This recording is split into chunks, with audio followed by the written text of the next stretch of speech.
geared towards answering the land question in Kenya. Right now, I'm taking you over to Jacob Kaimenyi, who is the Land Cabinet Secretary. Thank you very much. As you know, ladies and gentlemen, the land question in our motherland has been shaped by economic, political, social, and legal parameters. And we have been implementing land reforms principally geared towards equitable access and use of land resources in a sustainable manner. And I want to thank His Excellency the President for making it possible for us to have this summit this morning. Because as a government, we believe in business unusual approach and truly subscribe to the principle of continuous improvement. We are here because we want to improve the way we transact land business in this country. As a government, which is a listening government, there's a lot to learn from you, all those people are gathered here today. Very honored, very privileged. We invited some of you the 11th hour.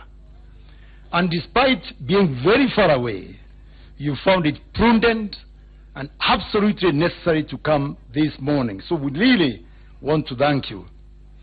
Our concerns, we believe, are concerns of Kenyans. And that is why we need to listen to you as we work very hard to realize our vision and mission on land matters. And for record, as some of you know, our vision is basically to be a globally competitive organization in sustainable land management as per our constitution. And our mission is really improvement of the livelihood of Kenyans through efficient and effective land administration. And as key stakeholders, we are the people who can tell us whether indeed we are efficient or effective or not. Of course, the other one, as part of our mission, is equitable access, secure tenure for all of us, particularly the investors. You don't want to have a title deed which you don't feel is authentic or is not secure, so to speak. We have about 13 core functions. And as I said, for want of time, I will not mention all of them. I will mention a few. Chief among them is National Lands Policy and its eventual management. We have a policy in place dated back in 2009. We have also a key function or mandate in physical planning. Physical planning, either before the recent presidential circular, was not given a lot of prominence. Yes, yet we need serious focus on physical planning. And that's why the name of the ministry changed from what it used to be before, Ministry of Land, Housing and Urban Development, to Ministry of Large and Physical Planning. Of course, the other things which are very important, our core mandate is also to do land adjudication and to settle the landless, as you know. What are our key priority areas? Because we need to leave sufficient time for you to engage us. Our key priority areas or projects: 1, registration of 3 million title deeds by the end of next year. To be precise, June 2017. And the other priority area is digitization of 18 land registries by June 2017. Survey and maintenance of national and international boundaries so that we can get rid of insecurity, of conflicts. Development of geospatial data, processing, storage, and dissemination of data on land in digital form. It's one thing to have data, but it's important to disseminate it to people like you so that you can share information. for obvious purposes. The other key priority is the establishment of the Kenya National Special Data Infrastructure. So how does the people, the data, how do we interlink them so that we can manage land better? The other key focus is formulation of Kenya National Special Data Infrastructure Policy, which guides us the way we should manage our resources. The other key priority is our national spatial plan. In the Kenyan space, so to speak, we have diverse resources, diverse minerals, ores, land itself, rivers, and many other resources, forests, roads. But do we have a plan for it? This will be found in the National Spatial Plan. And we strategize on how to maximally utilize these resources in a sustainable manner. And as I mentioned earlier on, the other key priority area is land education and settlement of landless in the country. There are many people who, because of circumstances beyond their control, traceable to historical land injustices, have nowhere to live. They have no title deeds. And since we believe this is a property-owning democracy, it is imperative that all Kenyans, not some, all Kenyans, have the opportunity to own land, to have a place they can call home, not a place where they are not sure of. So what have we achieved for the last few years? And I will just summarize what we have achieved with regard or with respect to these priorities which I've mentioned. With regard to registration and issuance of title deeds countrywide, as at June 2013, since independence, we had processed 5.6 million title deeds. But for the last almost 3 years, we have been able to process over 2.4 million title deeds at a cost of 4.46 billion shillings. And when you look at the development of land information management system, again, before 2013 June, we didn't have one really. And what you have done in collaboration with the National Land Commission, we have been able to come up with a land information management system, popularly referred to as NLIMS, and indeed launched it, and is being piloted with the eventual intention of applying it nationally. Again, we have initiated the digitization of 13 land registries at a cost of 1.2 billion shillings.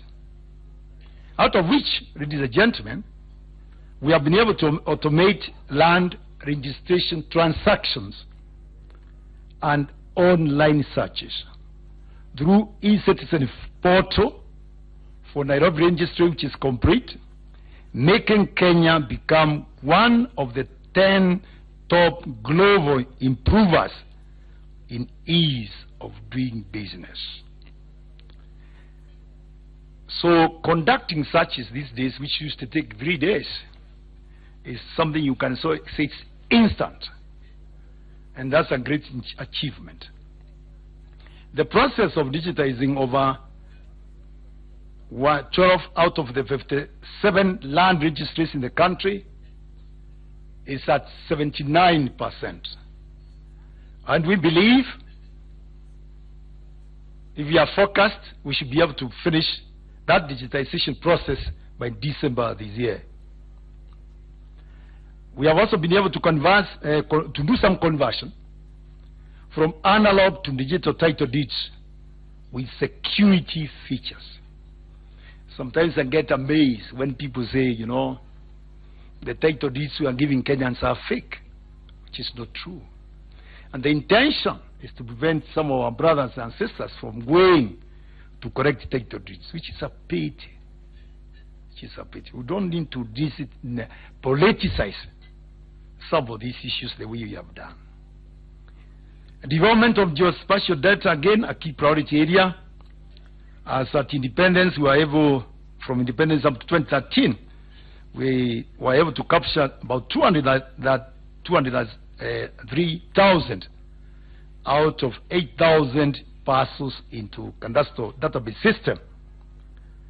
But again, between, that's after Jubilee took over, we have been able to capture 296,907 parcels of the remaining 7,797,000 parcels into digital database. Again, before 2013, there was a draft of the Kenya National Spatial Data Infrastructure. I'm happy to note that the policy has been harmonized with the Constitution and the land laws, and the policy will be ready by June 2017. Again, as of 2013, we had initiated the construction of Geospatial Data Center. I am happy to announce that we have been able to complete the construction of this important center at a cost of Kenya shillings 800 million. And the center is being equipped with the requisite tools or equipment at a cost of 69 million shillings in this financial year ending June 2017. With regard to surveying and maintenance of national and international boundaries, again, we have done fairly well because really by 2013 we had completed surveying and mapping of 1,031 kilometers along the Kenya-Ethiopian border in 49 years. But since 2013 to date, we have been able at international level to survey 290 kilometers along Kenya and Uganda, Ethiopia, Tanzania, Somalia, and all that. We have also been able to do aerial photography for mapping of 769 kilometers of Kenya-Tanzanian border at a cost of 70 million. I think it's good for Kenyans to know the amount of money we have spent in these wonderful initiatives. With regard to on county and national boundaries, we have been able to demarcate and map common boundary for Isiolo and Meru counties, which again was source of conflict, and this was just done the other day. Preparation of national spatial plan. Again, this was a concept as at 2013, about 15% the concept. And I'm happy to let you know that we have completed the preparation of the national spatial plan, and we will launch this in December this year. And what is the import? The import of this? Is there any positive social impact, socio-economic impact? The answer is yes. And over and above that, my answer is to say that we shall have a framework to guide physical development activities for the next 30 years. It will also form a basis to provide legal, administrative, institutional, and technological platform for optimal utilization and productivity of land in a sustainable manner. How about national land use policy? Again, as of 2013, we had started preparing this You can say that it was at 15% complete. Again, I want to indicate that the National Land Use Policy is complete and has been submitted to Cabinet for consideration and approval. This document, again, very important, very, very important. How about capacity building and technical assistance to counties in line with the Constitution? Because, of course, some of the counties need capacity, especially in terms of planning. Again, we have done the following: disseminated planning guidelines and manuals in all the 47 counties. We have also been able to conduct 6 capacity building workshops on planning. We have conducted capacity needs assessment in 20 counties at a cost of 20 million shillings. We have been even able to prepare, for example, a Rondolet local physical development plan in collaboration with the county government. We have also prepared advisory plans for development of 2 industrial parks, later at Kinaine Athi River, September. We did this in September 2015, and Textile Industrial Park at Samburu, Kwale County, October 2016. With regard to tenure regularization of informal settlements, this was not so before 2013. But again, I want to let you know, ladies and gentlemen, that we have been able to prepare advisory plans for 10 informal settlements for tenure regularization, and letters of allotment are being processed. We have also been able to have draft plans for 5 informal settlements: Jiwe Leupe and Iwambini in Kilifi County, in Likoni, Nganahola, and Chani in Mombasa County, and the survey is ongoing. Also, it's important to note that the Ministry, in collaboration with the National Land Commission and the county government of Nakuru, we are working very hard to restore public access to Lake Naivasha. Public access.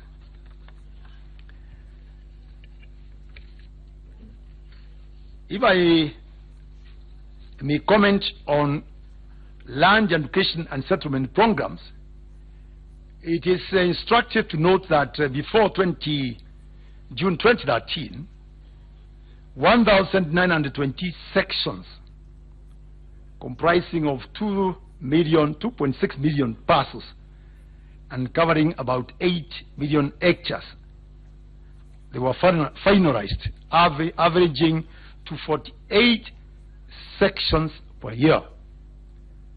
Let's look at what has happened between 2013 and now. What have we done? We have 129 sections comprising about 369,726 parcels, covering about 423,000 hectares. These have been finalized, averaging 43 sections per year, which is again is a huge improvement compared with what was happening before. Allow me to mention some of the other achievements we have made for the last few years, which were not there before. Chief among them is the enactment of several LARD-related registrations, very key registrations. And one of them is a Community LARD Act of 2016 and LARD Laws Amendment Act 2016. All of them effective from 21st of September this year. You know, the issue of community land needed to be focused, to have its own act, so that now we can have a definition of what is a community. That has been defined. And who should manage community land?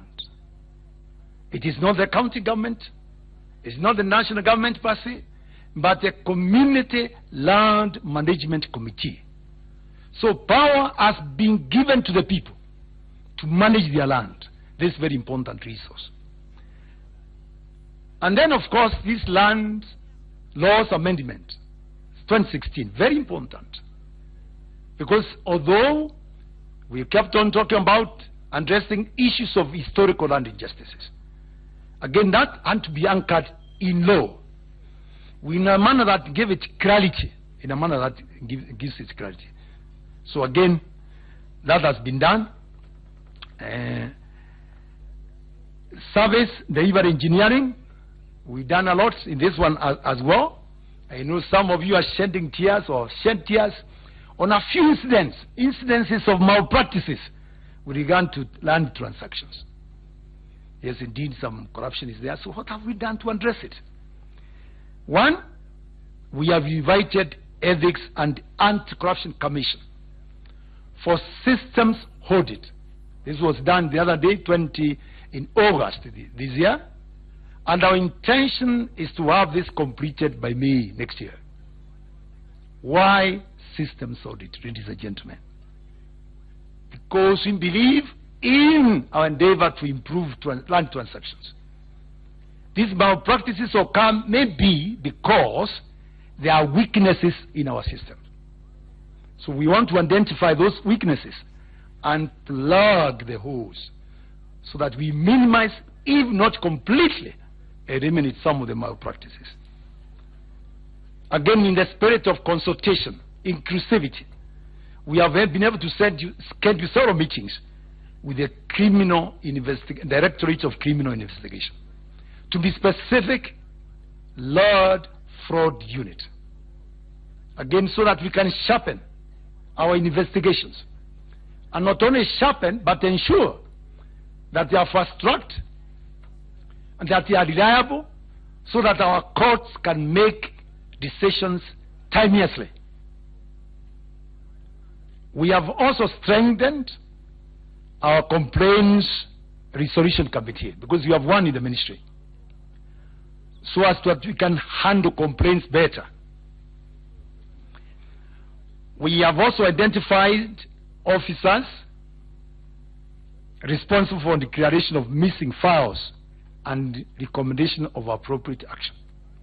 Again, we have identified these officers so that we know if something goes wrong, who to hold to account. We have also re-engineered land transaction in ease of doing business. We have also automated land registration services. And you might be wondering, what are these automated services? And I'll give you examples. I won't give you all of them. Transfer of lease, discharge of charge, mutations, correction of names.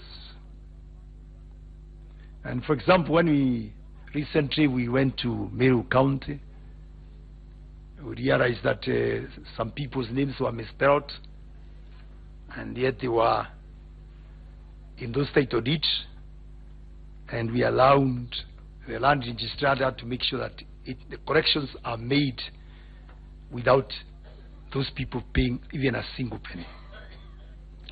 Again, part of our achievements is online official search through eCitizen portal and land rent payment. We have also gazetted new members of land control boards. Again, the land control board, some of them were in office for over 9 years, which is not indicted to best practices. Some of them had grown roots. They've been there for a long time and were involved in all manner of malpractices. Sometimes having special committees of 3 people, few people, to make critical decisions, and we said this must stop. Again, we have been able to resolve a lot of land, long-standing disputes. Inventory of land buying companies has been done and will continue. So far, we have been able to identify or capture information on 234 such entities. We have also been able, through the National Land Commission, to resolve land disputes in Waitiki Farm, as you know, some of you, and over 7,000 of our people were beneficiaries. Keumwiri, where people killed each other again, we were able, through the initiative of this wonderful government, to address that problem. And how many people were beneficiaries? Over 3,000 people beneficiaries. And also Boy Kamiti, 15,000 beneficiaries. So basically those are our achievements. And again, we wish to note these others. There is no harm. We have also been able to map all our schools. You know, some schools, whether primary or secondary, haven't been having their school their titles. And we've been able again to get titles for over 762 schools getting their titles. Again, a remarkable achievement. And again, through the National Land Commission, we have continued to resolve several long-standing disputes in various parts of the county, and this has resulted in reducing perennial land conflicts, which are naturally related, and the majority of these disputes have been in court for many years, ranging between 5 to 76 years. You can imagine what that means. And as I conclude, without talking about the future, because we shall talk about the future, have we had challenges? Of course, yes. Challenges have been there. But challenges exist for us to think hard and surmount them, not to run away from them or to fear them, but to overcome them. And one of the challenges, and that I can tell you again, which is very important, is there some people some of us, who want to resist reforms, who want to resist change of the reforms that I've talked about. If you again go to counties, especially land registries, again, inadequate human capacity, inadequate surveyors, planners, again, that is something that is a challenge which you address. Of course, as you can imagine, the other big challenge is inadequate funding, because all these processes, all these transactions that I've mentioned require a lot of money. But with the people like you here, we can work together, key stakeholders, and resolve this. I'm proud to see some of you who are here, because the other day we had a pre-summit meeting of all the stakeholders, and you came. Your contributions shall not be in vain, because we shall incorporate them as we move forward. Thank you, ladies and gentlemen. Thank you very much. The good professor, I will just request that you please just stay on one of the tables, on the seats, sorry. Ladies and gentlemen, as that goes on, we already are receiving a lot of questions, and just to set us up, I would like to just share with you a couple of the questions. Silma Paul asks, so many investors are having their land invaded by squatters, and the ministry says nothing and does not set clear guidelines on how this should be settled. They need some answers. Courts take 7 to 10 years to settle squatter matters, and even when the investor wins the case, government interference and politics set in. So we have questions about squatters, we have questions about the land registry and the land board and transfer. We have lots of other questions which I'll be taking us through today. Ladies and gentlemen, this is definitely going to be an interesting one. Let me request that we are joined on the stage by Professor Mohamed Suazuri. Let me also request Eric Nyandimu to also join us on the panel. And Mr. Peter Mwangi Kiratu from Kihiro Mwiru Land Buying Company. And Mr. Irungu Houghton from the Shule Yangu Alliance.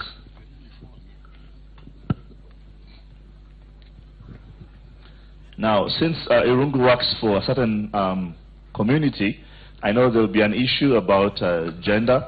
I assure you that the next panel will be extremely balanced. We might actually complain more in the next panel. But that's notwithstanding, let me just invite our moderator for today, the very able Wallace Kantai.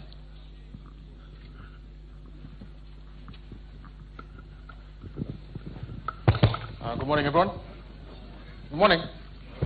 And morning, everyone who is joining us on television. Land, the question that's been bedeviling Kenyans since before independence. If you remember anything about the history of this country was fought over by both the colonialists and by the people who liberated it because of the question of land. So it has been one that has been on our minds, and we are glad to start trying to answer some of the questions about the land issue. The CS, Professor Kimenyi, has outlined some of the initiatives of the government, but there's still quite a lot that is outstanding on these questions. We'll try and answer as many of those as we can. We shall be joined later by my fellow moderator, Yvonne Okwara, looking at some of the issues to do with the future and where we are going. But we'll begin with history. And Professor Kimenyi, I'm glad that you said all that you've said about land, but let's face it. Land in Kenya has been acquired by people who have access to power. They use that land to become wealthy or to retain their wealth, which then helps them to retain their power. And that has never been resolved. What do you intend to do about it? No, I don't think that is what you are saying is true. We are progressively trying to resolve some of these issues. In fact, that's why I said we worked very closely with the National Land Commission to ensure that land that has been illegally acquired, titles has been revoked. When we've done this, over 4,000 has been achieved. That's not a mean achievement. We are aware of that. And this has involved the power, the powerful, it has involved the rich, it has involved the churches. Just to give you an example, the other day I'm aware that the National Land Commission was in Kavete Technical Training Institute, where one of the churches, without being specific, has a small piece of land within the institute. And we are going to revoke that because it's totally unacceptable. Thank you very much. Small pieces of land, Mohammed Swazuri, but let's face the large pieces of land. It's not so much about illegal acquisition, it's the fact that the law was subverted anytime from before independence by the colonialists, after independence by everyone who has had access to power, has subverted the law itself. So it's ostensibly legal, but the fact is they use their positions of power to acquire this land. So where are we? Well, that is what the CS is telling you. It is for that reason that the commission is one of the reasons why the commission was formed by the Constitution. And Section 14 of the National Land Commission Act has answered that. That any grab land by whoever it is, whether it's a politician, is whoever, will be returned. Forgive me, Professor Swazuri, I think both of you are mistaking me. I'm not talking about grabbed in the sense of being illegal about it. Yeah. The law itself as it was enabled presidents, land commissioners to go and allocate land. So they can say this land was allocated legally and they have still retained control over that land. Yeah, that's what I'm telling you. You better be patient and listen to this topic. It's a long one. It's not as easy as you are putting it. The law was now regularized because we had so many law regimes before the new constitution. Now they have all been regularized, coalesced into about 5 or so. So part of these laws that have come up, the new ones, have ensured that whatever had been, whatever allocation had been done illegally is now regularized. If you go to lands that were given as ranches, for example, you are aware, very well aware, we did the ranches in Lamu. We revoked the titles in Lamu. So one of the main problems was that because of the many regimes that were there, local authorities through councillors could allocate land on their own without informing the Commissioner of Lands. The Commissioner of Lands also on his own could allocate land without informing the local authorities. So cases of the Commissioner of Lands knows what he has given, but the local authority does not know, and that was a loophole. And the reverse also happened. But now it is not possible under the new constitution, under the Land Act, for either of them to do it alone. The Land Commission, in consultation with the Ministry of Land and the county, respective county governments or national governments, must sit together to allocate that land. Now, the procedure is such that it is not possible for anyone to go through the dragnet. So you're saying it's a complicated issue. It'll be a very simple Kenyan. Simply. Are you saying that every single piece of land, however big or small, the small ones that the CS has enumerated, the very large ones that were done in the past from independence onwards, all that has been taken away from the people who got them illegally or unfairly and has been given back to the people who it's supposed to belong to? The ones that we have illegally, we have taken back are the ones which are public land, for which people have complained, or there have been reports, TGRC or Ndungu and so on. Those are the ones that we have taken back. You don't want to jump to you for just a second. Yeah, just a minute. I want to interject there on this, the question of historical land injustice. We talk about the period between 1895 and 2013. This is when the period in which these large chunks of land were taken, as you mentioned earlier on, through different approaches. One, of course, by some people who are in those days. You can talk about colonial government. You can talk our own previous governments. When those days, even when chiefs used to give land, amazing. And what this law has done, the Community Land Act has done, is precisely to do what you are saying. Those people took huge chunks of land. Now we know the law is very clear; they must be revoked. And the criteria for what constitutes a historical land injustice is there. And we are going to apply that criteria. And those of us who think because of the pre-independence treaty, for example, they can escape, you will not escape. I want to make that also very clear. Thank you very much. Irongo, the reason I'm jumping to you is because if you peruse the Ndongo Land report, and I wish we had a lot of time to discuss it, we probably won't, but one particular thing jumps out. It says that as one of the recommendations, land allocation without any consideration to the public interest was done, and that should be reversed, meaning the thing that you fight for, which is schools, but other public spaces. In Kenya, though, what's happened since this land was allocated, people developed it, so it's almost impossible for you to come back and restore it to its original condition. You're saying you should bring down buildings, you're saying you should take titles away from people who are probably second or third generation owners of this land. It sounds nice to say it, but it sounds impossible to implement. So first of all, I'd just like to say we work with a number of organizations on the issue of the protection of public schools, but this is really part of a broader campaign to try and restore public land in the public interest. We have worked, I think now for 18 months with the Ministry of Lands and also with the National Land Commission to essentially try and get a sense of what is happening with our public schools. There are 29,000 public secondary and primary schools across this republic. This is only a small sector of the economy, but it is a very vital economy, a part of the economy. When we came to the end of the 2015 and the deadline that was set for the moratorium on the transfer of public land, I personally regretted that we did not extend that moratorium because much of our land, public land, was still in the hands of private individuals. I was with Chairperson Swazuri in Eldoret a week ago. We spent, I think, 4 hours looking at prisons. There is a very famous total minister who currently has a title deed to a hospital, to land, public land on which there is a hospital, AP's camp, a court, a fire station, and we then looked at a prison of, I think, over 600 acres that had been allocated to him, and that's Nicholas Biwott, and I can say that because I think the records are fairly clear and they reflect that. That is still part of our reality. The deputy mayoral home for the Uasin Gishu deputy governor is currently held by a private individual. So is the headquarters of the Uasin Gishu county government. It's held by 3 individuals who are currently in court. So this is a very real problem that I think we need to resolve. And I think for us, within the Shuli Yangu Alliance, there are two things that we can perhaps accelerate right now. The first is, and perhaps if I can disagree with the report that I think has been circulated on the status of schools, we may have mapped the schools across the Republic, but we have not surveyed them. And the cabinet waiver on survey fees that was agreed to 2 weeks ago, I think about 3 weeks ago now, is an important first step. But I think what we need to do is to work with the governors and the county governments that are here to ensure that we have a drive that makes sure that within the next 3 to 6 months we actually do know how much acreage exists for schools, but not just for schools, but I think for prisons, for hospitals, because to be honest, I don't think as a country we are in full custody of our public lands as we speak.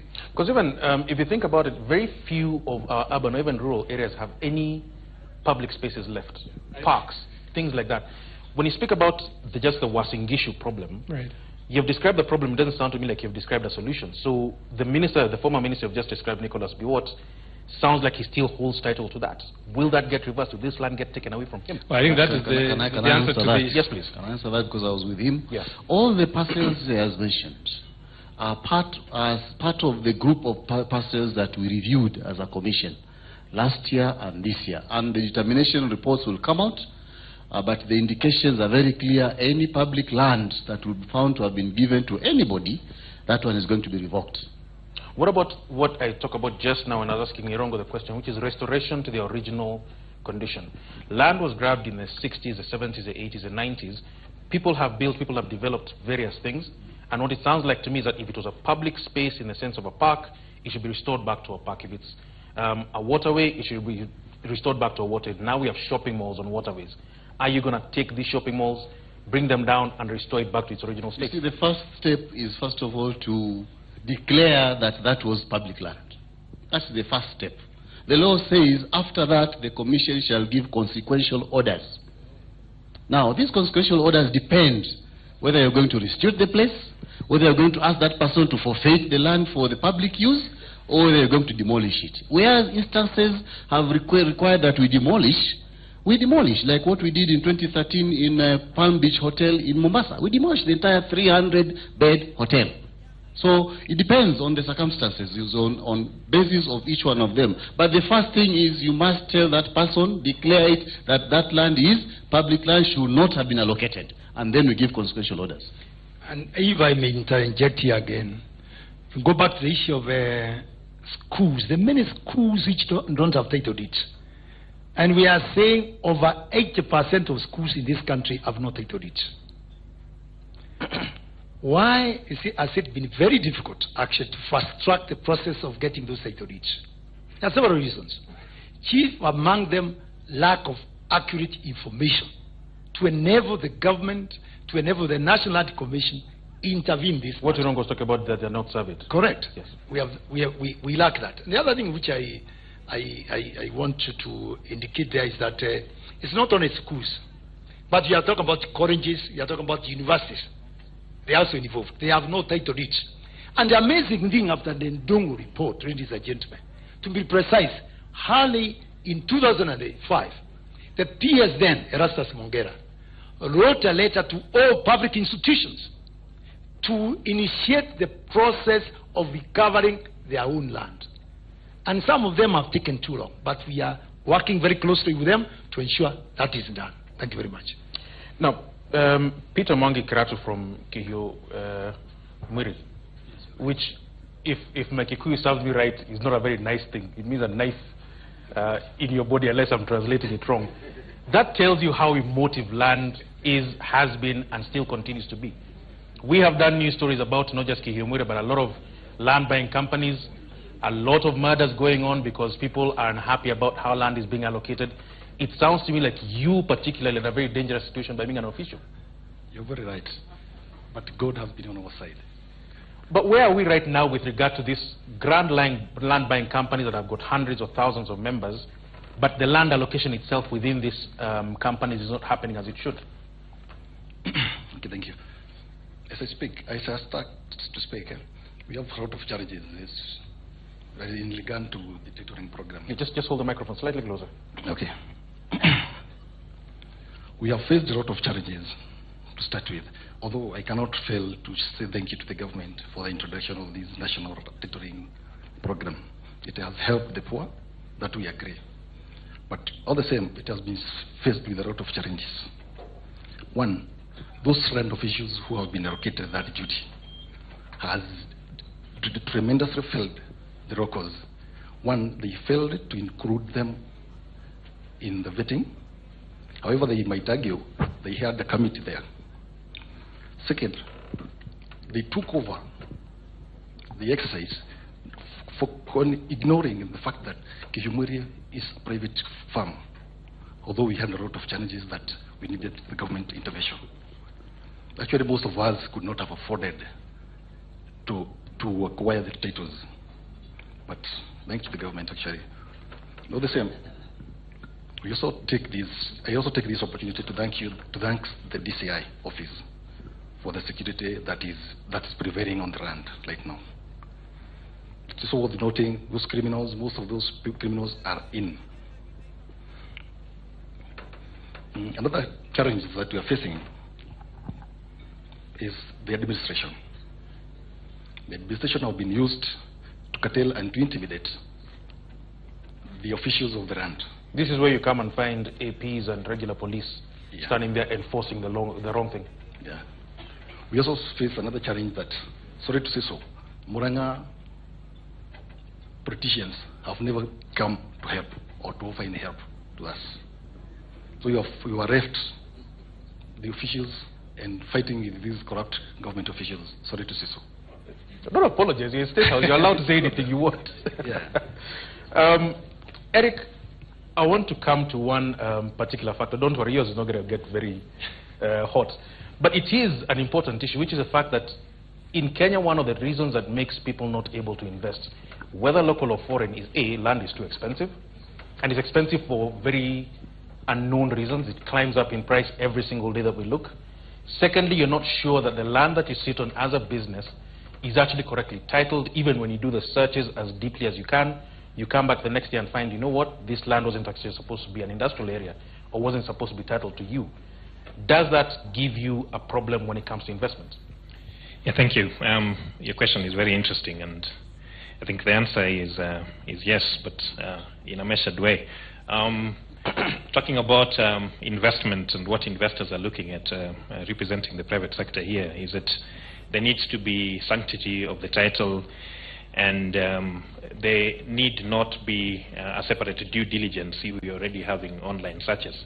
It should be that if you are able to undertake a search online, or if you are able to undertake a search at the ministry or even at the National Land Commission, then the results that you get should actually be true to the extent that you have confidence enough to be able to proceed to do investment. Of course, it raises confidence questions when you find that the land that you have invested in or you're planning to invest in has certain questions, and you notice this when you've actually already bought the land or you've already started doing certain investment or certain buildings on that particular land. So it begs the question in terms of ensuring that we have an appropriate land information system, a land information system that is strengthened to ensure that whatever is on the ground, what is actually being represented when you actually go there to be able to undertake your searches. I'm happy to note that with the private sector, we have already started conversations with the ministry through quarterly conversations with KEPSA, and we do hope that such initiatives bringing forward these kind of problems that are coming from the investment side, talking with the government, would be able to assist in trying to address some of these questions. You, the private sector, on the other hand, has been accused of being some of the people at fault when it comes to the things that we've been speaking about, whether it's to do with grabbing, whether it's to do with developing areas you should not develop. Some of the places, riparian land in Nairobi, for instance, the ones that we know about in places like Westlands and Parklands, in places near Nairobi West, has been the private sector taking it, developing it, and people come in and start conducting business in what is obviously riparian land. Can you speak on behalf of the private sector for the things that you are at fault at? I think the question really is that we need to have these resources properly mapped, and especially when you're talking about riparian reserves, we need to have these reserves properly indicated. But some of them are obvious. I mean, you look at it, it's been mapped, it's on the news, It's everywhere. And the Nairobi governor of my county, is sitting right there. We might actually have to get a microphone to you on this particular question, where promises have been made about places on riparian land that have been developed. Nothing has happened for years on end. So you can't say you're waiting for someone to say whether it truly is on riparian land. You can see it. You can see a river. Yes, but I think the fact of the matter is that when it is actually mapped, then you're able to define the boundary. Of course, there are certain cases which are really obvious, and of course, in that particular case, then the investor would be on the wrong. But in certain instances, the boundaries may not be that clear, or this information may not really have penetrated the circles where it needs to be. Governor Kidero, do you want perhaps to tackle that particular question of specifically riparian land and perhaps some of the things Irongo was talking about with public spaces? But you can see a building has been put up, people are developing it, shops are starting to move in. You've promised as the Nairobi County government to get rid of these buildings. It's been years now. Thank you very much, Wallace. I think the CS was very, very clear in his presentation. But probably the gap that was left is the role of courts in the resolution of some of these land issues. Because, I mean, we, like in Nairobi County, we know public spaces which have been grabbed, schools that have been grabbed. Myself and the chairman have visited these places. We know riparian lands that have been constructed on. But what these people do, and I'll give you an example, like one in Westlands, there's one on Peponi Road, there's one in Kibagare, in Embakasi East, in Langata, in Nairobi West, in South Sea. I mean, I could go on. But what they do is they rush to court, and we get court orders. And there is very little you can do in the face of a court order. So I think that over and above our discussions today, we need, and the courts know, that the orders they are giving are repressive, they are destructive, but because of certain influences, they still give these court orders. So I think the role of court orders and the role of courts in maintaining and sustaining impunity needs to be addressed as well. Thank you, Governor. Can I assist the Either governor? of you, yes. I think all those the governor has mentioned, all those that Eric has mentioned, are matters that have been brought to our desk, and we have called for public review of all those riparian lands. Like the one of Nairobi West, I think is scheduled for Friday this week. To be demolished. Before you demolish. I'm in the news where I want to see the demolition happening. So before you demolish, there is a process to be followed. Yes. Give notice to these people, let them present their documents on how they acquired the land. We make a determination, and then we give an order for demolition. How long would that process take? The notice is 2 weeks, which is expiring tomorrow, Thursday. Yes. So they are due to come on Friday. Then after that, we now do the determination, and that's what now that's where the governor comes in. And that's what I'm asking. Before you even issue the determination, an order has come to even stop you from discussing what I'm asking is, hold on, I'm just trying to get the order of things.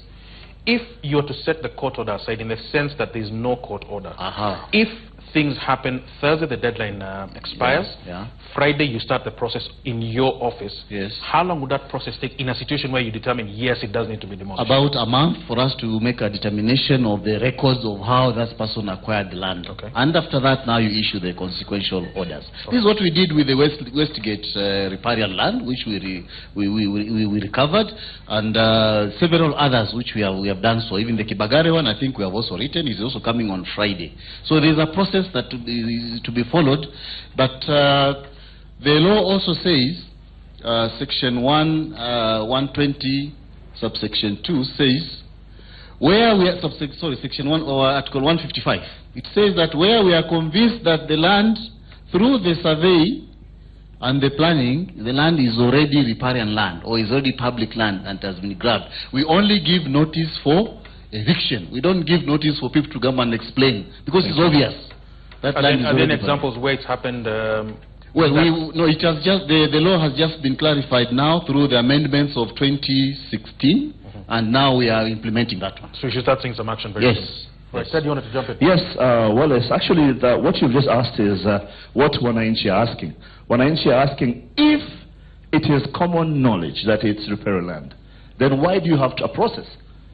If it's very clear, why do we have a process? The law has just been passed on that. And I'll also go to the next one. And this one is from info_Kamukunji. And the question is, Land Answer KE, what's happening to the land grabbing in East Lee? What's the government doing about it? And at Gladys Koi says, many Kenyans are landless and are homeless. What is the government doing to help Kenyans acquire land? Now, all is not gloom. Let me just take note of this, that there's been a long case which has been going on, I think, in Nairobi, and we have some good news, courtesy of His Excellency the President. Maybe just explain to us what happened with a particular. What do we have? Thank you, Bernard. I didn't expect to say anything, but just for information, the creative economy category of people in this country have very good reason to celebrate, because the land that was irregularly allocated to another state corporation and therefore denying the artists space to express themselves over the years for almost 30 years, from 1988 to date, has now been acquired, and we've just gotten a title deed last week, just following the same procedures that have been explained up there. And we do thank the government of the day. We thank you very much, Professor Kaimenyi, and the systems that have been put to place to make this group of people really come up and rejoice, and for the government to fulfill one of its most important pledges. Thank you. Let's give them a clap, these people, honestly. Thank you very much. In short, Kenya National Theatre now has 2.1 acres of land which it can expand to build something else. Now, I had a friend of mine here from Nakuru who told me he deals in land. He'd like to ask a few questions, and then I'll go to Mheshimiwa there from Murang'a, who has a rejoinder to the case which was raised earlier on about public participation and leaders' involvement. Please. I'll start by saying my names. I'm Kenneth Mbaria, an investor from Nakuru County. I have some 2-3 things maybe I would like to touch. In Nakuru County, we have 3 lakes. We have Lake Naivasha, Elementaita, and Lake Nakuru. First, before I go to that, I would like to congratulate our government and thank everyone participating or involved in the land issues, because they made a good step.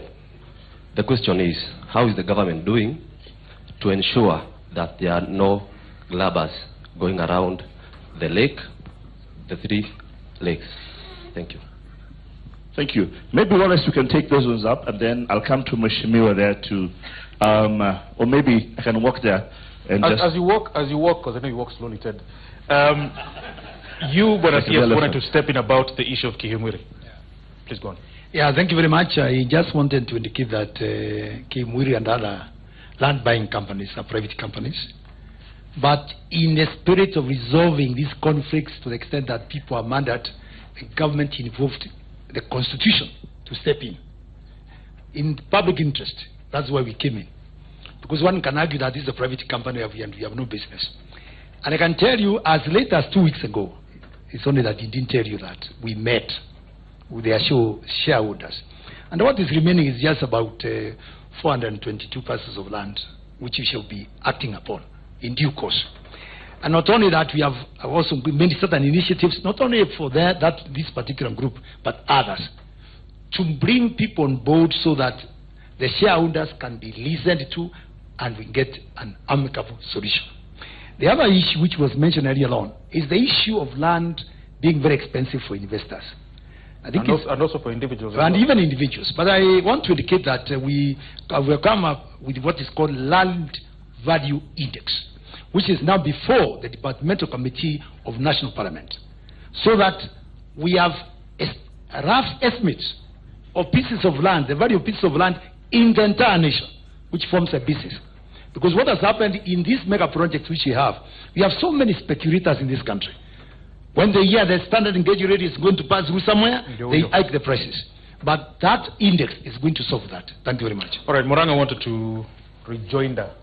Thank you very much. I'm Sabina Chege, Member of Parliament from Muranga County. And first and foremost, I want to thank the government through His Excellency and also the Ministry of Lands for what they came in to do. I want just to mention that the issue of Kihumuru is out of public interest, where we had so many directors had been killed, and the government had to come in. I really wanted to clarify what the director said, that the politicians were not there and the people or the public were not involved. I personally went there. We were with the PS and earlier the CS Matiangi. We went, had public participation, sat down with the team and with the shareholders, and we agreed on a way forward. For the use of administration, we had 2 weeks where the administration had to pitch their tents there to make sure that we had no more killings at Kihumwere. And I want to thank the government because finally we went even with His Excellency to issue the title deeds. My request to Professor Kaimenyi, I know we have had this conversation before, I want to thank you that you also met with the directors, is for the remaining parcel of lands to be divided, because that can also be another source of what had happened before. But I want to tell the directors, I think if you say the politicians were not there, I was there and I'm a politician. His Excellency was there. And we stood there. And he's a politician too. So we have to protect our people, even if it's private land. We must protect the Kenyans. And I'm also hoping that with what we also have for Nanga, Kihoto in Naivasha, again from the people from the same area, Muranga, that is also going to be sorted, so that we have, from back 1978, some of the oldest people we have in Muranga have never had their title deeds, and I request the Ministry of Land also to help us sort the Nanga Kihoto issue. Thank you very much. Thank you, Honorable Chege. And I want to jump in, Dr. Soji, before you come in. People assume in Kenya that land injustice is about the rich oppressing the poor, and that's been our understanding of it. But even middle class and people with a bit of means are also suffering. So you go off, save a lot of money, work very hard, go and buy a piece of land so you can settle your family. But one morning at 6 a.m. you see bulldozers at your gate. The problem there has been that you come after the fact and say, this land was illegally allocated, this land wasn't supposed to be for this purpose. The most recent or the most famous perhaps is Syokimau. So we had a lot of people who have invested very hard-earned money, their houses are basically broken down. Where is the justice in this? Who will pay for the people who have done these savings? You can't come back and tell them you should have known better. First of all, the law, the Constitution is very clear. Upon a complaint from an individual, a community, or national or county government, it is not possible, humanly possible, for the Commission to know all those historical injustices until someone brings them out. Once they are brought out, the new law that I've told you has now categorically given the steps to follow for you to unravel that historical land injustice. And the orders there, the remedies there are given. You either restitution or eviction of the people or sharing of the benefits of that land. They are all given in the Act. So it is not possible just to wake up and say this is an issue. Those ones who have brought their issues to us, historical injustice, we have been going there and resolving them. We have resolved thousands, hundreds of thousands of cases. Mheshimiwa is talking about Sabina Chege there. He's talking about the ones in Kihoto, in Nakuru. We were there and we are there. We are resolving that. In Nakuru we have Barina, we have Balina, we have Oljorai, we have so many of them. In Mombasa we have so many of them which we are now resolving, historical land injustices. In Naivasha we have so many of them. In Samburu, like Kipia, we have so many of them which we are resolving through historical land injustice. But I want to answer the riparian issue. One of the factors that is impeding the speed implementation of our work, as the CS has said, is the issue of funding. Now, we have gotten an organization, we have partnered with one organization for us to meet all the people who are invading riparian land in the 3 lakes that he has mentioned. Because there was a treaty signed in 1932 to reinforce the law that was there, that no person is allowed to construct within the riparian land. That treaty has never been repealed. In fact, it has been reinforced by the Constitution. And therefore, we are about to call the riparian people near the riparian land to sensitize them that it is wrong for them to do that. And we also have this case where the water keeps on changing, the age of the lake, and we also have in Malindi the age of the sea. It has now receded for 1 kilometer, and everybody is going there to be allocated that land. That's what we are trying to say, that that land is still non-allocatable. According to Section 12 of the Land Act, such land cannot be allocated to anybody. Don't worry about those, because the sea will come back. And that's why we are saying they should not be allocated. Because after some time, the sea will come back and then they can complain to the government again. But the question is, Keith Omuri has raised it, Honorable Chege has raised it about the political issue of land. We have not even handled it here at all. Let's face it. Perhaps UCS should take this on Irungu before you come in. Land is ultimately a political issue. I started by saying that Kenya was built on land injustice. Colonialists grabbed it, created a country out of it. We came in with the first independence governments and later governments and reinforced the injustice of land in this country.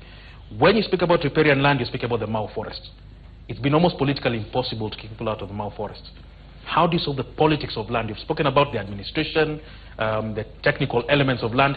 The politics is difficult. You come to an election year, you can't take out 10,000 people who might turn out to be voters. First, the way I see it, the politics of the land question, you are absolutely right. First and foremost, it's important to work very closely with the politicians themselves.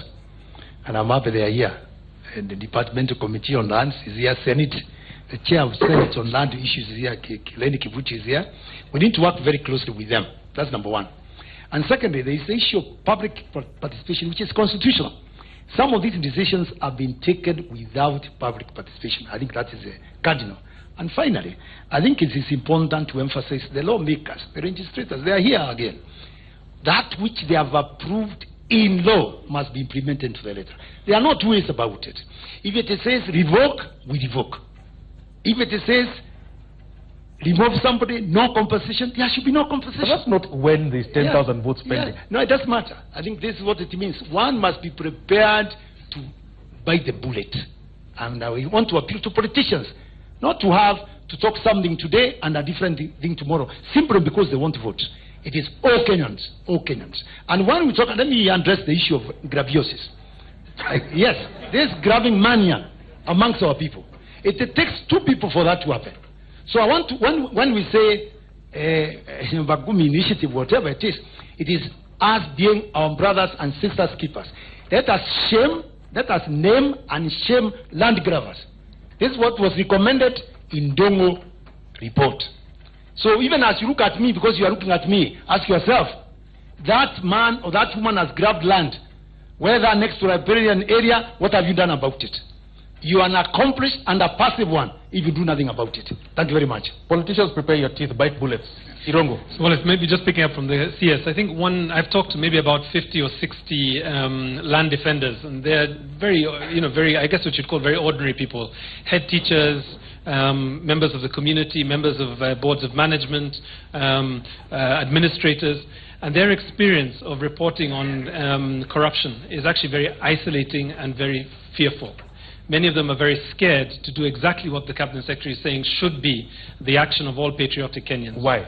I think the reality is that there's not much support for them. The Witness Protection Agency takes too long. The courts tend to vilify them. At the moment, we are supporting a head teacher, a journalist, a member of parliament, who in the case of the Naka Primary School have actually just taken the action to protect land that was passing into private hands and had actually been facilitated by our courts. And it's a complex issue, but I think the point is this. If we do not protect our land defenders, we do not have a structure for doing that, we cannot expect them to continue doing this. But having said that, there are many head teachers that I know that are earning salaries of between 50 and 70,000 shillings who protect land that is worth 100 to 200 million shillings. And they do this out of patriotism for their country and a belief in the children should have an education future. But let me just raise one other issue, which and then I'll hand back the mic. But I think the key thing for me is, as a non-land administrator, one of the things that I'm very surprised about is that we have parcels of land that are double titled, multiple titled, and then we have other parcels of land that don't have titles. Now, what's interesting about that, it is private land that tends to be over-titled and public land that tends to be under-titled. And I think what we need to recognize is that colonialism is still alive with us. In the days of the settlers, any land that did not have a title or was not occupied was seen as undiscovered or unutilized land. What's happening now is that any piece of land that does not have any development on it is actually fair grab in the minds of most Kenyans, and not all Kenyans, because some of us are patriotic and we see the importance of public land. What I don't see yet from government is, and also from the 47 county governments, is a commitment that every ward, within 10 minutes of your home, you should have a green space. You should have a place that you can take children to go and play and to have recreation. We should have parks in every ward. We should protect all the public utilities in our wards. And I think that's the way to go. I think if we began to value public land as public land, then we would not have the absurd situation of the roundabout just outside St. Paul's Cathedral, the church there. That roundabout actually has a title deed. Irongo, you were tear-gassed, you were clobbered, this is, I believe, January last year with regard to the Langata Road Primary School case, the very famous one where the school children were tear-gassed. It's been now probably 22 months since.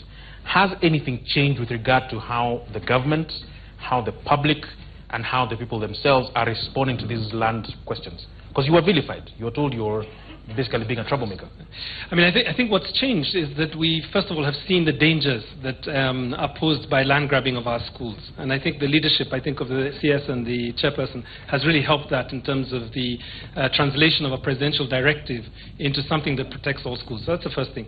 We have seen many cases of communities rising up and reclaiming their lands. And sometimes it is dramatic, sometimes it even is borderline legal. But I think the reality is this, is that if you don't see communities taking ownership of their lands and fencing their schools, whether it be with their proper walls or even simply with trees, as we've started planting in places like Uasin Gishu and others, then you will see the loss really of public facilities that will be gone not just for this generation but forever. So I think we've seen some changes. What I think we need to accelerate very hard in the next 6 months is the titling process, because I think what the figures we have from the ministry is 7,000 applications have been made by head teachers, but we've only titled about 769, or around about 600, 700. And I think that is too low, really, in terms of the epidemic that we are seeing, as the CS calls it, grabiosis. Eric, you wanted to jump in? Yeah. I mean, we are struggling here with the issue of historical land injustices, but I think we also need to look forward in terms of how do we resolve these problems going forward. And I think one of the ways that we can actually be able to do this is by instituting the spatial data infrastructure. What we have been doing is that we have been mapping the land parcels independent of any other infrastructure.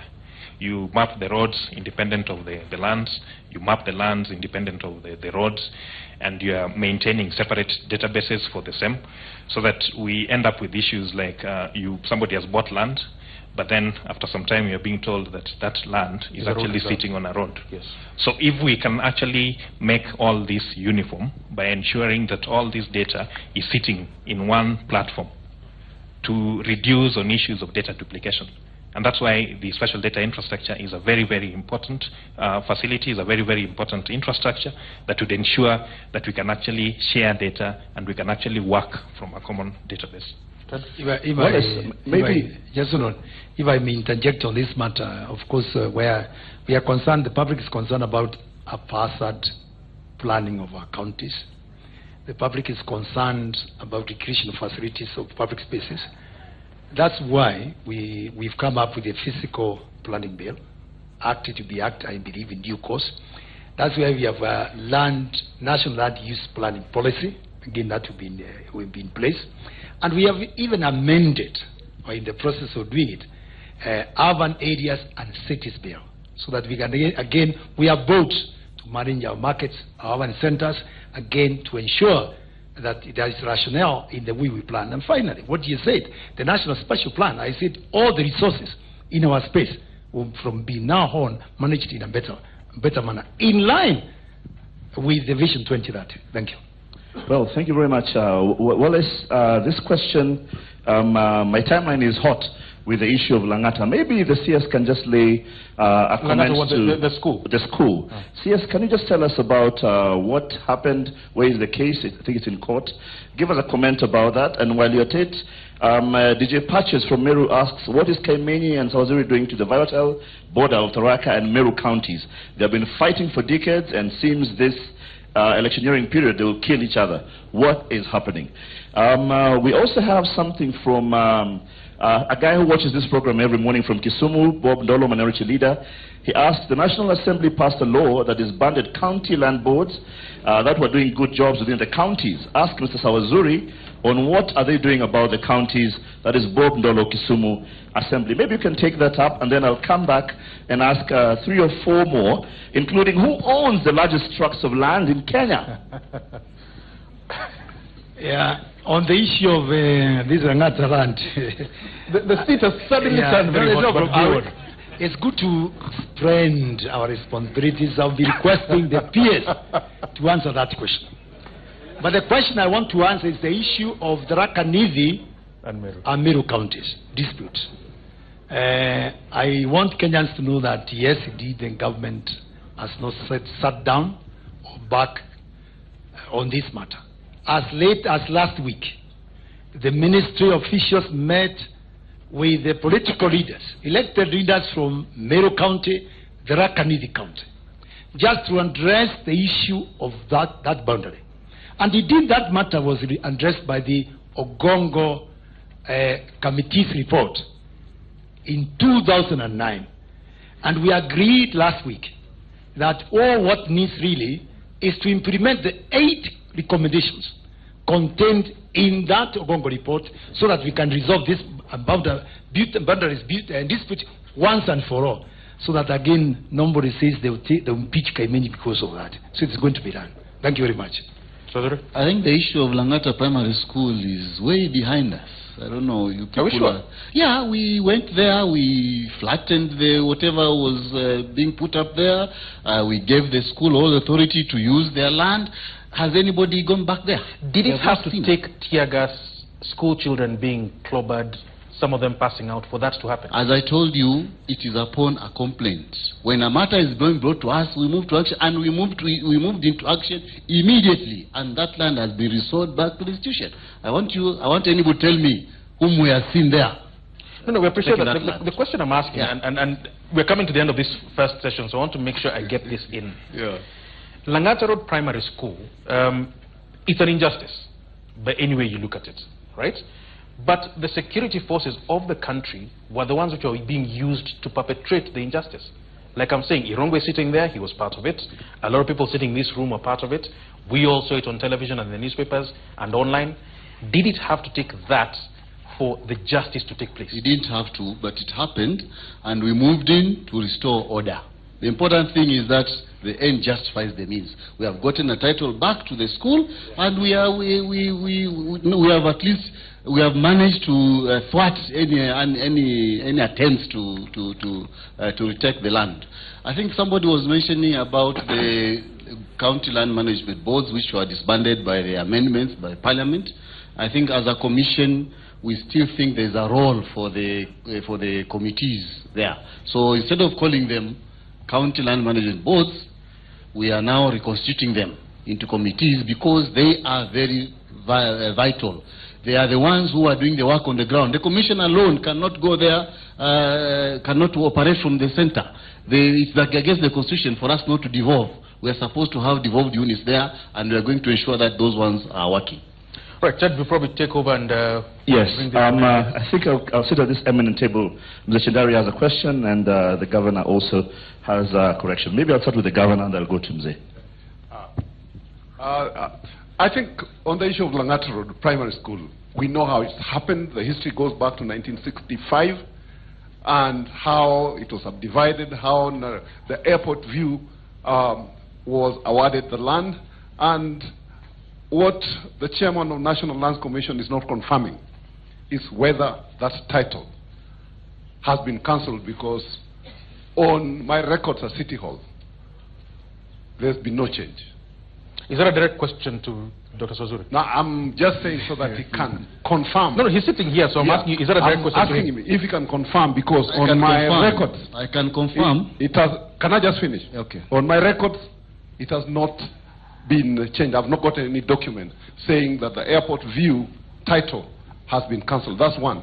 But Wallace, you did raise an issue where certain times government forces are used, and obviously they intimidate with guns. And the best example is One Land, which is owned by the county government. County government bought 5,000 acres of land from Kayole Estates back in 1971. In the 90s, the army invaded it and took 3,000 acres without due recourse to any compensation. And 4 weeks ago, the remaining 2,000 acres, the road that passes through, they blocked the road. They being who? The army? Yeah, the army. So the road from Mihango, from Eastern Bypass, which has been joining Kangundo Road through Matopeni, is blocked, and nobody dare challenge them because they've got guns and tanks and aircraft and tanks. We went to the police. Police said no, hapo hatuwezi. Yeah. This issue, I've talked to, and I'm sure the chairman of the Senate Lands is here. Last week I was in the Senate. The chairman of in Parliament is here. They know this thing has been. I mean, it's been in court. The government will not come to court. They'll not put a defense. But so land grabbing is just not restricted to individuals or people who are located, even at the highest level. Could you just comment? I mean, people of Mihango need a solution. Their road is blocked, and nobody dare come to it because you'll be faced with tanks. Thank you, Chairman. Manu Chandari, I know you. And before that goes on, but Governor, somebody is asking me, ask Governor about Isili land. Governor, what's happening in Isili? And also something, Ted, that is very close to Swazuri's heart. I know you have been handling that issue directly, haven't you? Yeah. Okay. But Governor, go on.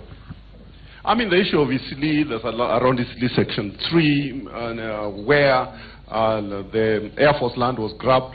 We formed a committee with the Air Force land was grabbed? Yeah. And we've identified. Air Force, the one that has big aircraft and guns. Someone actually stepped in and grabbed that land. It looks like the Air Force doesn't have tanks.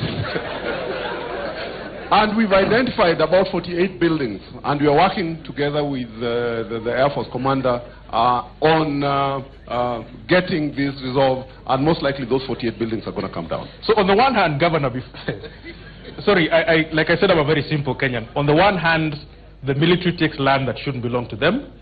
On the other hand, someone in this country is daring enough to take land that belongs to the military. Good heavens. Yeah, let me intervene in this matter. And that's why I talked about this disease called graviosis. It does not matter who commits this offense. But we must look at the context of the background behind which land was acquired. In law, government can compulsorily acquire land for health purposes, for security, for all manner of reasons, and good reasons for that matter. Therefore, we must look at the background. Whereas I understand what my brother Evans Kendero is saying, let's look at the background behind how the government has acquired that land. That's number one. Again, we did mention about historical land injustices. And this new law is very clear. It doesn't matter who you are. The National Commission must be able to look at that and take action. And the avenues are many. But who enforces? Yeah? I think the question is who enforces the action. Let me finish. The Minister of Interior and Coordination of National Government is key in this. This is why we must work very closely with them. And we agreed we shall do this. We shall have zero tolerance to this grabbing mania. Thank you very much. Isli? I think whatever my CS is calling grabiosis, I always say that we Kenyans have in our blood allergy to empty space. That's true.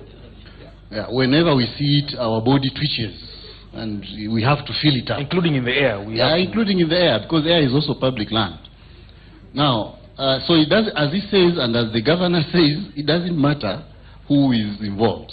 The law does not categorize and say that a politician is immune, the county government is immune, military is immune. The law is across the board. And we all passed it, the Constitution. We say that anybody, and that body is described as anybody in Kenya who grabs land will be subjected to the law. So it is very, very simple. Just bring the matter to us. But the law is an enforcement issue. If the army or any other powerful institution like that is the one that's involved, surely you can't expect people to walk in there. There is no powerful institution under the Constitution. They are all Kenyans. They are all institutions that are subject to the law. So anybody who thinks that they can grab land because they are in powerful institutions with guns, with aeroplanes and so on, those ones are not covered under the law. We are all subjected to the same law. And that's what we are saying, as the CS was saying, as we are moving towards the general elections, there's some sense of indication of saying that, go slow on these matters, yes, because, there's politics coming, and there is no place in the law that says whenever elections are coming, stop your work. There's no like that. And I have told my colleagues, Alex and so on in Parliament, that if there is a matter to be sorted out, the Commission will go there, whether elections are tomorrow or the day before. Because land issues are not programmed by political influence. The law is very clear on that. Okay, Ted.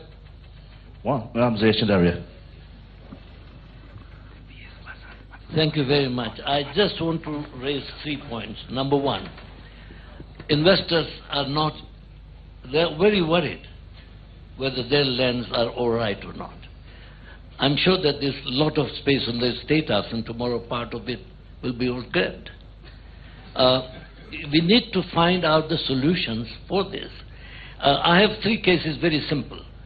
I'm a chancellor of USIU, United States International University. We bought the land in 1999. And the other day, just about 3 months back, somebody came along, broke our fences, brought about 3 in the morning, brought the trucks, started sending out and digging the, the foundations and whatnot. We stopped it. We got it next day, we got it stopped. We now find that the land was originally bought by His Excellency the President Moi, together with Arthur Magugu. It was then combined together to 40 acres. After that, the land was then sold to some I think, Israeli company. After that, the land was then sold to East African Insurance Company. And since 1999, USIU had bought that land. And now we are without that land. I just don't understand how long can it take for a public institution. Nobody says nothing. It's just in the court, that's it. And court will go on for probably I don't know how many years. That's number one. Number two, I was chairman for Street Family Rehabilitation Trust Fund for 10 years. And I think it was Mr. Joseph sitting over here, PS Kinyua, who also allocated with Ambassador Musaura the land of Kenya Pipeline for the